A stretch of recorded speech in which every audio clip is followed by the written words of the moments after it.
Hey, you want to hear a story about government and business collusion? Japan. Yeah, tell me about it. Japan was the king of government business collusion. Oh. They made it their entire persona. And in fact, you know what? For a while, it really helped. Now, in Australia, like as I said before, with this whole tax shenanigans, we're kind of lamenting the fact that we don't have like some long-term intergenerational plan for our CGT and investment. We just seem to be flip-flopping between this and that. I don't know, man. Let's just do something we did 30 years ago. Maybe it'll work again this time because your communism will work so well next time. You know, that kind of vibe, right? Yeah. Anyway, so the Japanese system, and I want to introduce the Japanese system that existed post-World War II. I mean, Japan got bombed pretty heavily.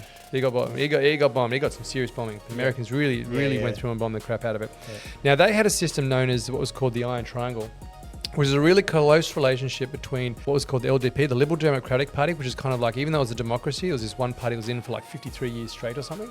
Right. The bureaucracy, in particular, like the Ministry of like Finance and the Ministry of like International Trade and Industry. And the Japanese business model was really unique in that they had something called the financial Keiretsu, which is basically a bank in the middle and a bunch of like things like an insurance, a semiconductor, an automobile making factory, or like a shipbuilding factory. And it was all sort of subsidized. They had a bank in the middle and they were all held shares in each other. So there's this, basically this tight-knit group of like cross-shareholding businesses. So they had a vested interest in helping each other out. Yeah, right. It was called the Keiretsu. Now, what was really interesting about the Japanese model is that they had a really close relationship with the policy that was being the government, and the bureaucracy was basically sending signals out going, because we've got this long-term thing. And there was like Mitsubishi and Sumitomo and all these big things. Like we think of Mitsubishi as just being like the cars, but you know, they did everything, right? Basically financial services, they probably built apartments, they did heavy industry, they did all kinds of stuff. Now what happened was the bureaucracy basically said, okay, bros, here's what we're doing. We're going to go steel working first, then we're going to do automotive, then we're going to do semiconductors, right? And what it allowed was basically some coordination. So it was kind of somewhere between free market and communism, right? Okay. But it worked really well. Yeah, right. Between 1945 to sort of 1980, they went from basically a bombed out industrial base to like a first world economy.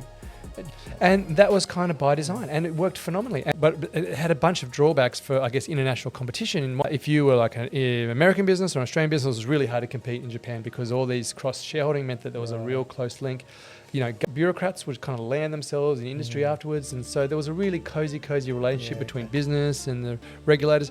Now, there was a dark side of this. Dun, dun, dun. Now, what happened in Japan in the 1980s and 90s? Huge financial bubbles. So what happened was there was an implicit guarantee between the banks and the businesses, which meant that there was a huge misallocation of capital because everyone assumed that if anything got into real trouble, subsidized loans and all this kind of stuff would kind of bail us out.